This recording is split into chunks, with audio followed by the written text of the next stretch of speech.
Live from Factory Underground Radio, it's Strictly Adapted with Timothée and Kate. You're on.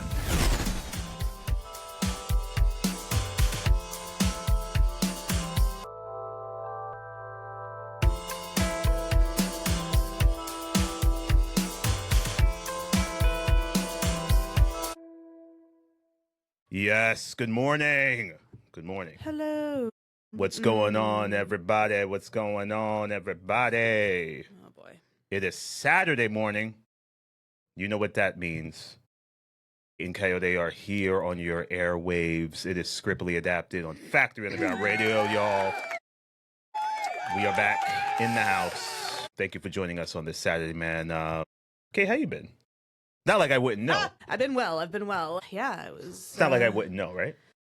That's true. Yesterday was a decent day at work. I said to my team, I was like, when the day is so, and I didn't want to say the Q word, so I did the shush emoji face, that you actually have to stop for a second and wonder if you're working on a holiday because, and just didn't get the memo because it was that quiet. You're supposed to laugh at that. That was... that was... I got a lot of laughs at work. That was okay. See, you know, Kate, you're operate on this notion that I'm not funny, and actually I'm quite funny, and everybody thinks I am. Kate, except for you. I have to disagree. No, you're just being spiteful, and I don't like gotta that. disagree. You're not funny, but I am hilarious. You're not funny. I am hilarious. It's not even what I'm saying; it's the way in which I'm saying it that's funny. But yeah, listen. Anyway, so yeah, the day was good. Kate, big news though. What? Oh, big news. Okay. Tonight, we spring forward, y'all. It is about that time. Well, it's technically tomorrow morning at 2. Spring is amongst us. Next week's temps look like they're going to be in the high 60s for a couple of days. Just Tuesday and Wednesday, and then drops back down to 40s. Yeah, and it's raining, and I'm not holding my breath, Mother Nature. Do you hear me? I'm not holding my breath because you're out here causing havoc. Yeah, so there's a lot to talk about. The Oscars are looming. What? This is our... I'm going into Morning Brew's This morning is our news. Morning Brew news of the day, y'all. Kate's jumping the shark, jumping the gun. Applause. I need you. You got to give me cue. Where's your rundown? I have my rundown. I need you to pick a title and stick with it. Morning Brew news of the day. No, that's not what this says. It says Morning Brews morning news, which I think is actually morning news. Catchier. I like that better. Oh, let's do that. Let's change that. I'm going to change the graphic, Kate, as you go into some of the news of the day. Why don't you do that? I can't stand you sometimes. Morning, what is it? What did you say? Anyway, I didn't say it. You wrote it. It's Morning Brews morning news. Morning Brews morning news. So anyway, yeah, so Oscars are looming next week. Michael B. Jordan versus Timothée Chalamet. If Michael B. Jordan does not win it this year, I am going to be very surprised. And I think a lot of people are going to be disappointed. Your tone has changed because a few weeks back, No. you were calling Timothée Chalamet a clear winner. Now, Kate, fairly judge. Yeah. Michael B. Jordan. Can you fairly say that Timothée Michael B. Chalamet Jordan won will the be a Golden Globe. winner? Can you clearly say that you are? Can you say that Michael B. Jordan should win if you've never seen the performance? I didn't say that. What did you just say? I'm basing it on the popularity. He only won the SAG out of all the actor awards, though. Remember that. I don't know. Listen, maybe it's a close race. I don't think it's fair for me to say that, I'm just basing it on what I saw. So Timothée Chalamet's performance was excellent. I would like to see him win it. But in a weird sense, I would also like to see Michael B. Jordan win his first Oscar because he's a good actor. He's a good actor. And he's come a long way. And I think every actor has that moment where they hit it big. Timothée Chalamet's performance, I've seen both performances. Okay, that's fair. And these are two of my favorite young actors. Okay. And Timothée Chalamet's performance was outstanding. Yes. It was very good. But Timothée Chalamet is on a Leo status where his performances are very versatile. Not yet. It's getting there. He's on a trajectory to get there, where all his performances are very versatile, all his performances are very different, and he can deliver on all of that. And I just like his vibe. He's very confident in his art. It can maybe come off arrogant, but not in a way where you dislike him. I don't get that from him at all. But here's the thing, Kate. Answer this. Is Michael B. Jordan a better actor than he is better looking? Meaning, is that why people so they I gravitate don't to think him. that's fair. I'm to just say saying that they're giving him awards because he's not good because looking, he's better Coyote. looking, but do you think that No. gets him more attention? No, I think Timothée Chalamet has his acting chops. I think also too to compare them as like apples and oranges. I think they're very different. Their craft is different. They've been in different kinds of movies. I would agree with you. I think right now, look, this is going to be a hot take, maybe. Oh, I think I love hot takes from Kate. that that might be a new segment. I think that for some people, acting is innate, and I think that Timothée Chalamet has a natural talent. Michael B. Jordan doesn't necessarily give me that vibe, but I would say that if he continues to get great roles and perfects his craft, he could be that status and earn himself an Oscar. But Timothée Chalamet, there is something about him that is effortless, and that's why he's on Leo status. Timothée Chalamet has a unique talent of just getting it. He effortlessly melds into a role. And 30, 40 years from now, I don't doubt that he will be a multiple Oscar winner. If I look at Michael B. Jordan, I think it will be because of who he works with, the role he's doing, but I don't know if it's going to be because of his acting. I think that he could get himself into a role that would score him an Oscar, but I think it would be the surrounding factors at play, like your director, your, So you your think ensemble there's cast. other elements that will make up. Absolutely. This is going to be a tight race. Timothée Chalamet versus Michael B. Jordan. Can we go over the best actresses for a second? Inside Man. Who's winning for that? Who's the hot take for that one? For the best I actress? feel like that's kind of, they haven't been getting as much play. Who's the front runner for this? The front runner for this is Buckley. She is in Hamnet. Oh, yes. And it looks... She won the SAG award. It looks like it's going to be her. Do you know what it's about? Hamnet? That's the one movie I got to ease into it because I heard it's beautiful, but I heard it's God. it Too is cerebral, huh? it's a watch. All like you right. got to sit down and pay attention. Okay. Yeah. All right, guys. Well, check out this clip on our Oscar playlist on YouTube, along with all of our other segments on YouTube, Couples Topic, our full show segments, as well as our Instagram and our YouTube channel, our website, scriptlyadapted.com. Yeah, that is your morning news, morning news, brew news. Really quick, speaking of morning news, Savannah Guthrie returned, well, off camera, she returned to speak to her colleagues at Today show, saying that she will return to work. It's week 5. With her mom's disappearance. I don't know, man. I don't know Nothing's making sense. I don't know if they've unfortunately killed her and gotten rid of the body. I don't know if she went out on a hike and had a heart attack and died. I don't know. I don't know what happened here. I don't know what's going on, but I don't understand why it's taking this long to find her. But then I have to remind myself, you had Elizabeth Smart, who was in the backyard, essentially, of her parents' house for 9 months, and they couldn't find her. So who knows, Sometimes things are right under people's noses, and they're looking in all the wrong places. I'm not saying that's what law enforcement's doing. I'm just saying that sometimes it's a lot simpler or a lot easier than we think it is. We just keeping her and her family in our prayers. But yeah, so that's our Morning Brews Morning News. Yes, that's y'all. all we got. Well, keep it locked. Keep it here. More Scriptly Adapted coming at you. We got our couples topic of the week coming at you, y'all. Scriptly Adapted, WFUT, Factory Underground Radio. Chic, my forbidden I lover. don't think I've heard that song before. Chic is dope, man. Chic, freak out. That's them? Yeah. Oh, then yes, I have heard them before. Nile Rodgers, genius behind all that. Interesting. Welcome back to the show, y'all. This is Scriptly Adapted, WFUT, Factory Underground Radio. You know what we did not acknowledge? What's that, Kate? It is Women's History Month, y'all. Oh, Women's History Month. Welcome back to the show, and today's couples topic of the week is a good one. Can two alphas Tell me. date and or be married? What do you think? This is a toughie because I think, man, it depends. Because, Kate, you and I are, So quickly. because I think we are alpha adjacent. I think we have traits, but we're not 100%. I think would we're agree, yes. I believe like 60 to 70. I would say 60 that. to 80-ish That's correct. percent. Yes, I think right? it depends on the situation. Yes. Yeah, right. I'm not It all alpha depends. when it comes to planning trips. I'm not interested. That's all you. But and I you're am. very good at it. But you see, I don't even think it's a matter of being alpha when it comes to certain things. I think it's also just delegating with someone's strength or weakness. I'm very logistical, right? So when we came in here this morning, this is a perfect example. It was 9:35. We had 25 minutes. We have things that we have to do to set up for the show. We have to make sure the camera angle is not giving you guys an inside look to our pre-production. Make sure the camera angle is right. Make sure the lighting is right. Make sure that you have all your boards and stuff on and ready to go, and the mics and the headphones. But yet you were so settled.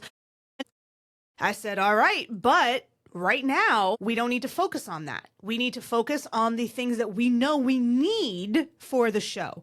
And that's because logistics are my forte. I'm good at that kind of stuff. So I took control and I focused you. That's being alpha. That's being in charge. That's taking the reins. But there's nothing wrong with that because that's my strength. Does that make sense? I hear what you're saying. Okay. And that makes sense. But I wasn't wrong, was I? You weren't wrong. But I'm saying, okay, so Kate, I think two people could easily bump heads. Well, yeah, of course, because you have similar personalities. Because there are two people who are unwilling to kind of bend. I think a lot of the time men are intimidated by women with alpha energy because it's against the natural order of things in men's minds. It's not how technically things should be done, but I don't think that's fair. She's in her own right. She's a successful woman. She has a great job. She's becoming not A-list, but she's getting her foot wet with being in Hollywood, doing things. And I don't think it's fair that if a regular guy came along, that's to say that they wouldn't succeed in a relationship. Yes, and that's true, but I think at points both need to be betas with each other. I don't think you need to be alphas all the time with each other. I think if you're in a relationship with that person, y'all should be betas with each other. Like y'all should be able to be soft in your home and do all that boss stuff out there. I don't want that to trickle into the relationship or the marriage because then it's like, okay, then you're just treating me like everybody else out there. When I'm at work, I have to be on, I have to make decisions, I have to babysit, I have to handhold. And so with some things, there's things that I don't want to think about with you, right? Mm-hmm. Like planning trips or things of deep detail. I'm not the best at You're not. Details. You're not the best. Yeah, I get that, but then I think that's damaging. Yes, you have to tone it down with some there is things. A level of control that both want to exhibit and hold on to, even in a relationship. And I've had those moments early on in like our early relationships, right? Like trying to be in control of certain aspects.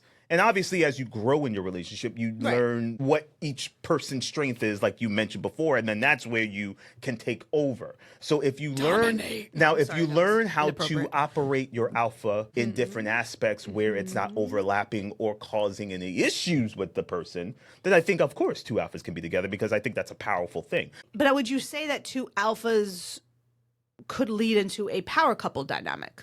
Having a power couple relationship. They can, as long as they understand who each other are in certain roles that they have taken to be in that marriage or relationship.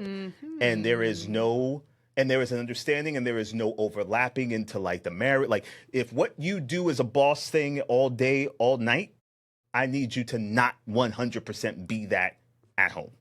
And I think vice versa. Like you just can't. Not all day, not all day, not all the time. The other side of it, though, if you have a job or a position that does not require you to do that, and then you've got into that habit, you have to channel a little bit alpha energy sometimes on the flip side, right? Yes, so there has to be a balance because I think the reason why, especially for women, being a woman, I think sometimes the reason why women feel like they have to be on all the time or do anything is because we're just like everything always defaults to us anyway. So it's like for once we would just like to have someone be able to just make a decision. We don't want to think. So I think there has to be balance there for sure. Definitely has to be balance. Definitely has to be an understanding, y'all. But think about it. Ask yourselves that question. Can it work? Will it work? Should it work? And it can. And it has the potential to be great if both of you are on the same page. page. Scriptly adapted, Factory Underground Radio. That was your couples topic of the week. Keep it locked in, y'all, because we got our Rotten Tomatoes film of the week. Welcome back to the show, Scriptly adapted, Factory Underground Radio, y'all. We just had our couples topic of the week. If you want to check out old shows, old episodes, find out some of our other couples topics of the week, you check out our YouTube page, Scriptly adapted. We can find all the couples topic segments on there, all the fun conversations, and go from there. But right now, we got our Rotten Tomatoes films of the week. Kate, we saw a really fun, cute, great movie. So Get cute. into it. What did we watch? So last night we went to go see Hoppers, Yes. which came out yesterday. It's a really cute Pixar Disney animated movie. And it was just a feel good, had a great premise behind it. We like to be cerebral, but occasionally we like to just see cute cartoons. Yeah, why not? So it's a science fiction comedy film produced by Pixar Animation Studios for Walt Disney Pictures. So basically, its plot follows Mabel Tanaka, an animal lover whose mind is transferred into a lifelike robotic beaver to communicate with animals and save their habitat from destruction, inadvertently starting an uprising in doing so. The movie starts out with her like in kindergarten or something, wanting to save all the classroom pets. And she just grows up and she gets so angry because she's always constantly getting into trouble in school. So she goes and spends time with her grandmother growing up. And her grandmother kind of helps her shift her anger into a different perspective by just being in one with nature and allowing her to appreciate simple beauty and simple stuff like that. And so the years go by, her grandmother passes away, but she promised her that she would take care of the glade. And obviously, as we know, that doesn't happen, and big business wants to come in and destroy it. And it's her mission, and she finds out that this professor at her college is doing this kind of like secret work, if you will, developing this robotic system where they become almost like an avatar in these robots, and they get transported into the world of the animal kingdom, if you will. And so she realizes this is a great way for her to communicate with these animals, because in order to stop the development from happening, she needs to habitate this glade again with animals. That's the reason why they want to break everything down, because no animals live there anymore. So she knows her mission is to get the wildlife back into that area, so they have no choice but to not destroy it. You know, it talks about friendship, simplicity, gratitude. Nature's Order. Yeah, Nature's Order, partnership. And it's just such a feel-good film. It was funny. It was entertaining. I really enjoyed it. It was very, very, very good. Yeah, right now on Rotten Tomatoes, it's got a 94% on both ends, on the critics and on the audience side. People love it. It was, like Kate said, very fun, very enlightening in terms of, what...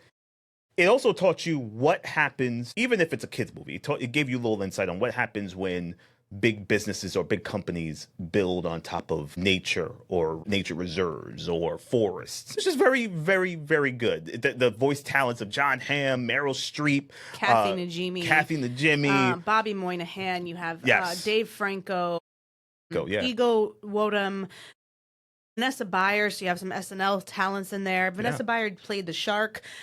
Just a very, very good film. It's in theaters now.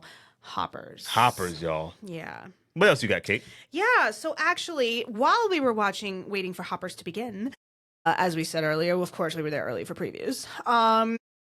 Toy Story 5, y'all. Yeah. I'm just gonna leave that right there. Comes out in July, back. and I tell you, hands down, Toy Story is my favorite cartoon franchise of all time. Really? All of them were brilliant. Number 3, personally, was my favorite. But no, I'm so excited. It introduces the introduction of technology into kids' worlds, which I think is brilliant. I'm just so excited. I'm so excited. I cannot wait for this. It comes out in July. While we discuss film and all these things, I think it's also important to give theater its flowers and theater credit where it's due. And we have some amazing plays that are coming out. Proof with Ayo Edebiri and Don Cheadle. Ayo Edebiri is from The Bear. Don Cheadle obviously is a very extremely nominated and well-known actor in his own right. You have The Fear of 13 with Tessa Thompson and Adrian Brody. Ooh. And you have Dog Day Afternoon with Ebon Moss Bacharach and John Bernthal. Two guys who are from also The Bear. from The Bear. Yeah. So you guys should check them out. They're coming out soon. I'm sure previews are underway. Today, random topic of the week. Kate. most underrated Berg film. I'm going. You want me to go first? You want to go? Ladies I'll first. go first, yes. Ladies first. You go first. Oh, right. Most underrated. Well, I think it might be Close Encounters.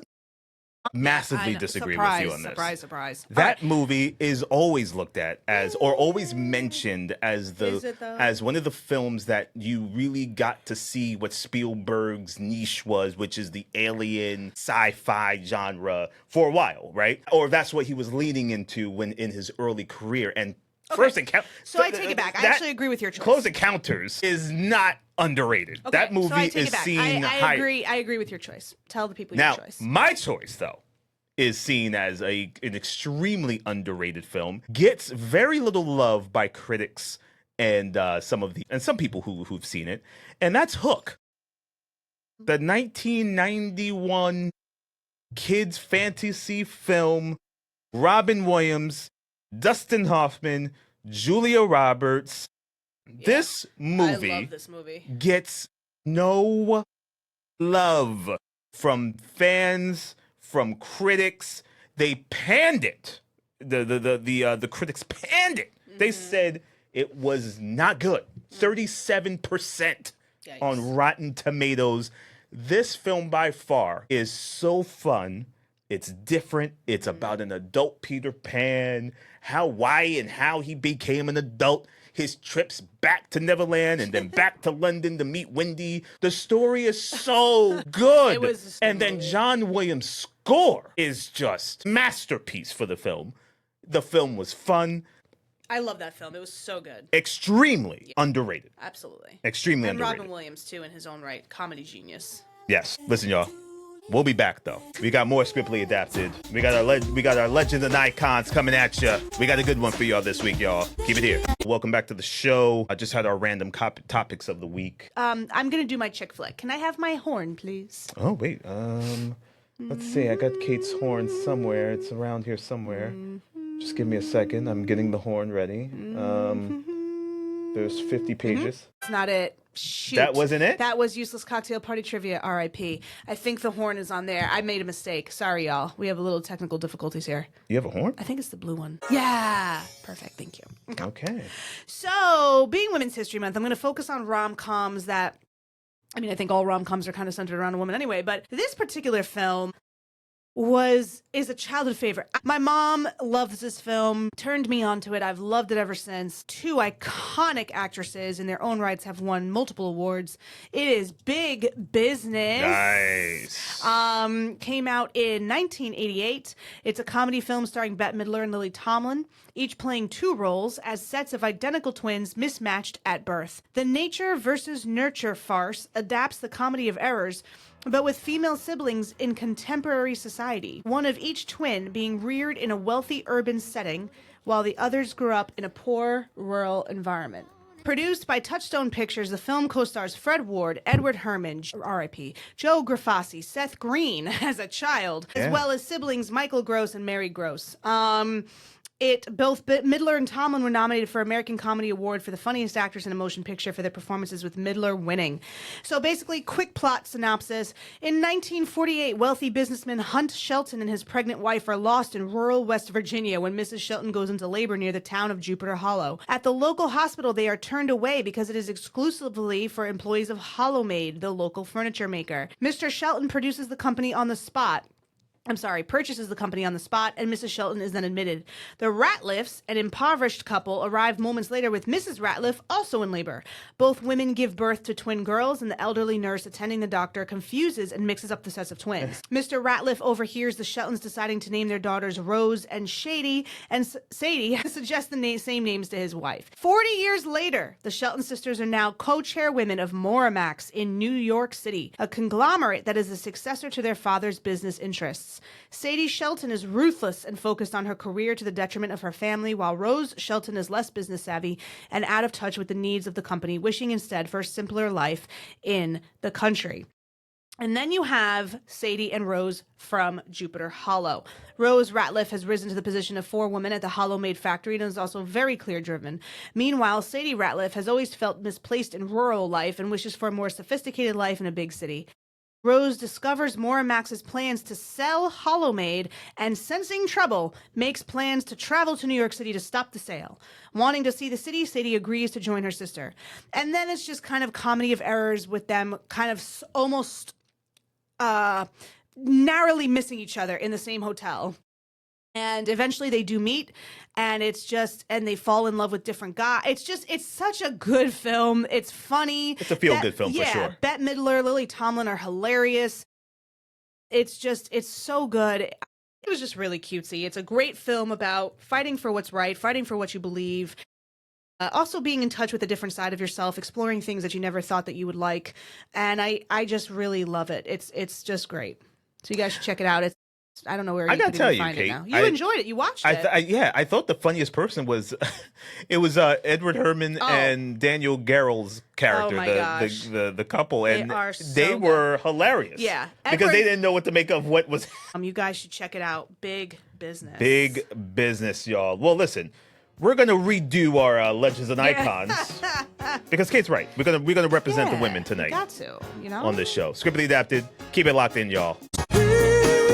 Rises to her apology. Anybody else would surely know her goal. Welcome back to the show. Right. Legends and Icons, y'all. We had to shift a little things around We did. I wouldn't to feel accommodate the ladies, the women for this month, and it just made sense, y'all. It did. Made sense. Kate, who are we celebrating this month for the Legends and Icons?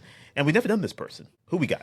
Well, I would like to introduce our Legends and Icon of the month, Meryl Streep. Meryl Streep, man. Legend beyond legends.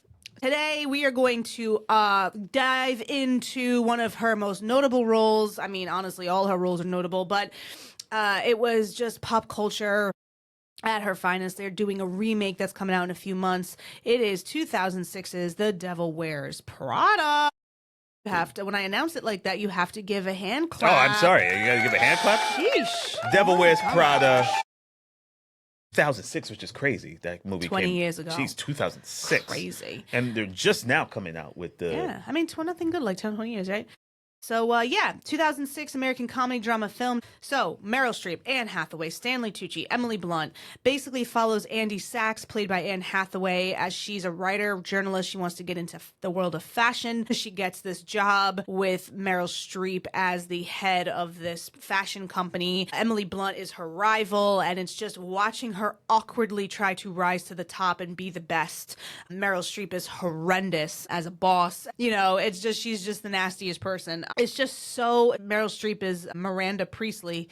It's just so basically aspiring journalist Andy Sachs has recently graduated from Northwestern. Despite her lack of knowledge of the fashion industry, she is hired as a junior personal assistant to Miranda Priestley, the notoriously cruel editor-in-chief of Runway magazine. A lot of people say that she was fashioned after Vogue's editor-in-chief, which is Anna Wintour. Mm-hmm. I could see that. Yeah.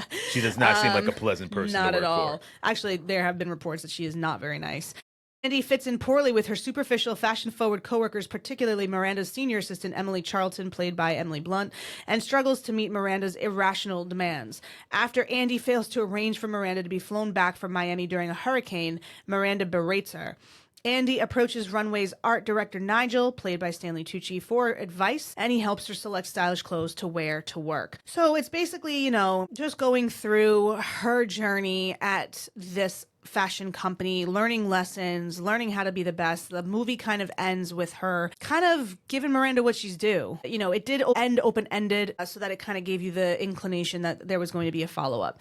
But yeah, it's really great. It's such a good movie. You've seen it, right? I've seen it, and Meryl's fantastic in it. I mean, you believe she's this evil fashionista boss, editor-in-chief, Miranda Priestley, who, like Kate said. So the rumor is also, I don't know if you read this, Kate, but a lot of other fashion notables refused to be in the movie with fear of making the queen herself, Anna Wintour, upset, where you would be exiled to wearing Target jeans and not fashion jeans. No. So yeah, it was like that. It went down like that. Yeah, it was, it was Terrifying.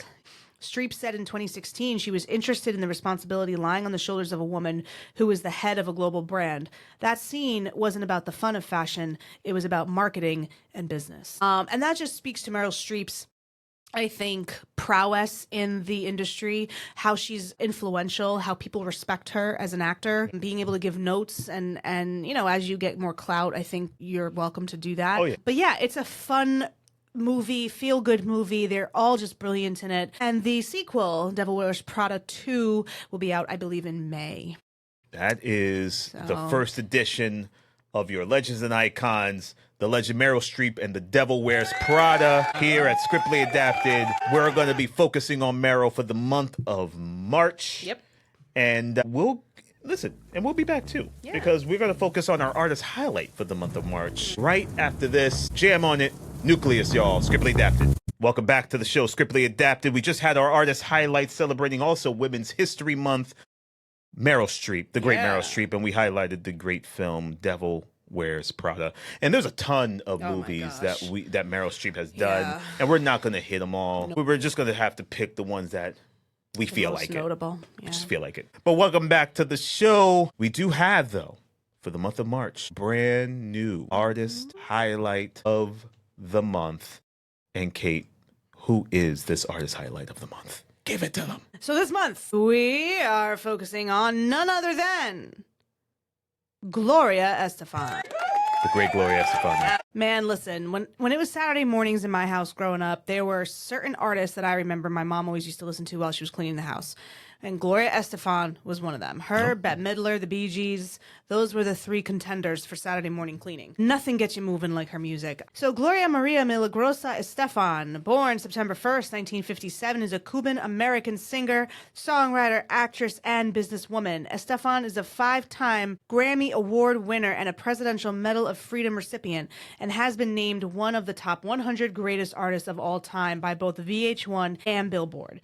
Her record sales exceed 120 million worldwide, making her one of the best-selling music artists of all time. She has been awarded a star on the Hollywood Walk of Fame and Las Vegas Walk of Fame, and was a Kennedy Center Honors recipient in 2017 for her contributions to American cultural life. Needless to say, she's incredibly decorated.